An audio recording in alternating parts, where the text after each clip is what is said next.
आज जिस तरीके से अर्नब गोस्वामी को उनके घर में घुस करके मुंबई पुलिस के द्वारा एक काला दिन का प्रतीक दिया गया। पुष्पेंद्र जी, आपका बहुत बहुत स्वागत है हमारे चैनल के ऊपर।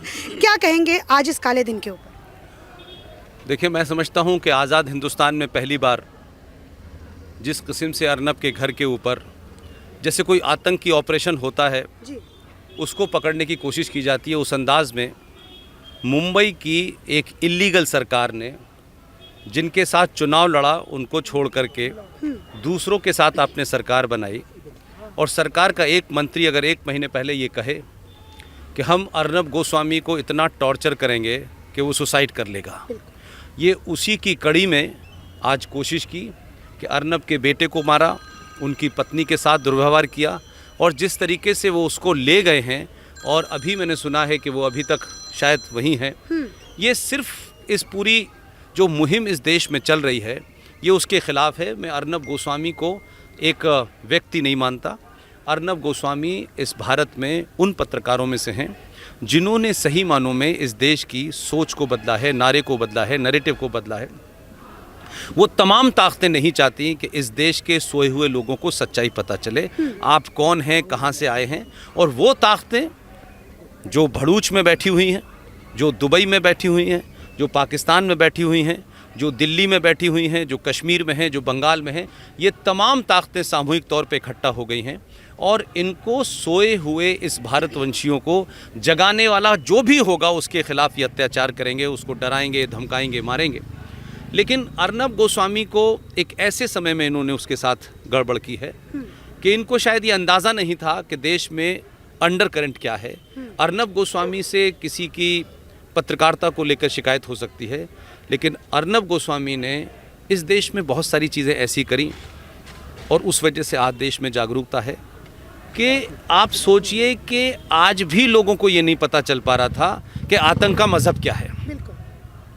तो फ्रांस बता रहा है, अमेरिका बता रहा है, वियना बता रहा है, भारत ही एकमात्र ऐसा देश है इसको मज़हब नहीं पता चल पा रहा था। तो अर्नब ने कहा कि जब पूरी दुनिया कह रही है ये इस्लामिक आतंकवाद है तो हम क्यों नहीं कह रहे हैं? क्या वजह है कि हम सच्चाई से मुंह मोड़ते हैं? जो सेकुलरिज्म का फ्रॉड 1976 में भारत के संविधान में रात के अंधेरे में किया गया, वो 76 वाला जो संविधान में सेकुलरिज्म है उसका मतलब क्या है? उसका तो ट्रांसलेशन भी गलत हुआ है, वो तो इलीगल है। भारत के प्रीएम्बल में कोई बदलाव नहीं कर सकता था, आपने कर दिया।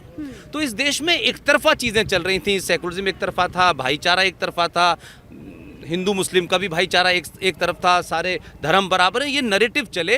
वो नैरेटिव टूट के इस देश की सदियों पुरानी संस्कृति का नैरेटिव ऊपर आ रहा है। इसलिए ये ताकतें सिर्फ शिवसेना नहीं है, इसमें कश्मीर के वो दलाल भी हैं जिन्होंने अपना अभी रिसेंटली बाप बदला है।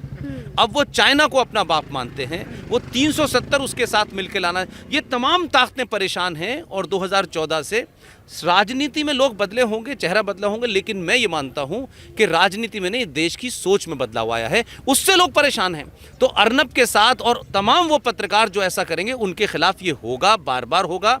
और सोशल मीडिया वालों को गाली गलौज दी जाएगी, ट्रोल है। लिहाजा आप किन्स की बात कर रहे हैं कि उन्होंने इलीगल, वो तो खुद ही इलीगली उनका जन्म हुआ है भाई, इलीगल हैं ये लोग भाई। इन्होंने जो सत्ता पे काबिज हुए वो इलीगल ही हुए ना। वोट मांगा था भगवान के नाम पे, चले गए अल्लाह के घर पे। तो सवाल ये है कि तुम्हारा तो जन्म और गठजोड़ ही इलीगल है ना। अगर उद्धव ठाकरे में दम है तो इस भारत के फॉर्मर होम सेक्रेटरी जनाब NN वोरा की 93 में भारत के नेताओं अंडरवर्ल्ड की नेक्सस के बारे में एक रिपोर्ट है, वो रिपोर्ट रखी हुई है। 93 की NN वोरा कमीशन की रिपोर्ट बाहर कर दें, इस देश के 80% लोग नंगे हो जाएंगे। वो ना हो उसको दबाए बैठे हैं। तो ये कोई एक अर्नब गोस्वामी का झगड़ा नहीं है। अर्नब गोस्वामी को सिंबल बनाया है कि अर्नब गोस्वामी जिसके ऊपर कोई आप आरोप नहीं लगा सकते थे, ना वो किसी प्रधानमंत्री का प्रेस एडवाइज़र था, ना वो किसी पार्टी के ऑफिस में राज्यसभा का टिकट लेने गया।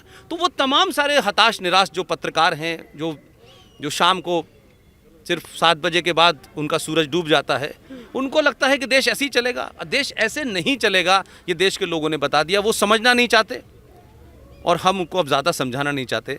लिहाजा एक नहीं करोड़ों इस देश में अर्नब गोस्वामी होंगे, उसमें आप भी हैं, बहुत सारे लोग हैं। ये लड़ाई रुकेगी नहीं और ये लंबी लड़ाई है, ये एक दिन की लड़ाई नहीं है। अभी बहुत कुछ होने वाला है। जब कोई चीज़ समाप्त होती है तो थोड़ी उथल पुथल होती है। अभी आप उस दौर से गुजर रहे हैं। ठीक है सर, मैं बस एक सवाल आपसे और पूछूंगी, क्या अर्नब गोस्वामी की सिर्फ इतनी गलती हो गई कि इतने सारे सवाल वो अपने पीछे खड़े करके चले गए, ये इतनी गलती है सिर्फ? नहीं, मैंने कहा कि अर्नब गोस्वामी ने वो सवाल पूछना शुरू किए जो हमारे देश में पूछते ही नहीं था पत्रकार। इसलिए अखलाक की घटना यूएनओ चली जाती है, अखलाक की घटना इंग्लैंड में चली जाती है, अखलाक की वजह से इंटॉलरेंट हो जाता है पूरा देश। लेकिन इसी देश में एक भारत का पहला मुसलमान गृह मंत्री बना, कश्मीर राज्य से आया, 2 दिसंबर को शपथ लेता है, 8 दिसंबर को उसकी लड़की गायब हो जाती है और उसको छुड़ाने के लिए देश दुनिया के 4 दुर्दांत आतंकवादियों को छोड़ा। फिर गुलाम नबी आज़ाद के घर में बच्चा गायब हो जाता है, 27 को छोड़ा। फिर सैफुद्दीन सोज के घर में गायब हो जाता है, फिर 7 लोग छोड़े। आज वो तमाम सारे लोगों का संकट ये है कि उस मुसलमान देश के पहले गृह मंत्री ने अपनी देखरेख में शपथ लेने के मात्र 45 दिन के अंदर, दुनिया में इससे बड़ा कोई जेनोसाइड नहीं हो सकता, एक्सोडस नहीं हो सकता, कि जो उस मातृभूमि के ओरिजिनल लोग थे, कश्यप ऋषि के वंशज थे, उन्हें उनकी पूजा पद्धति, उनकी संस्कृति के कारण उनके पड़ोसी मुसलमानों ने मारा। 2500 लोगों को मारा, 5.5 लाख लोगों को अपने ही देश में उन्होंने बेघर कर दिया। आज उन ताकतों को वो मंसूबे पूरे नहीं हो रहे हैं। सत्ता बदली, उससे पहले समाज बदला, और जब समाज बदलता है तो सत्ता बदलती है, और सत्ता बदलती है तो फिर 370 भी हट जाता है, 35 भी हट जाता है, और दूसरे बहुत सारे काम हैं। ये डराना चाहते हैं शाहीन बाग वाले कि हमारी चलेगी, वो डर नहीं रहा है। वो 2014 में अकेला था, 2019 में उन लोगों ने एक और को भेज दिया है। अब डर के मारे उनकी हालत ख़राब है, लिहाजा वो कोशिश कर रहे हैं कि कभी उत्तर प्रदेश वाले को डराएं, कभी इसको डराएं। ये समाज अब डरेगा नहीं। इसी से परेशान हैं वो लोग कि जितनी ताकत से आप आगे बढ़ेंगे, उतनी ताकत से ये लोग जहाँ से आए हैं वहीं चले जाएंगे। बहुत बहुत शुक्रिया।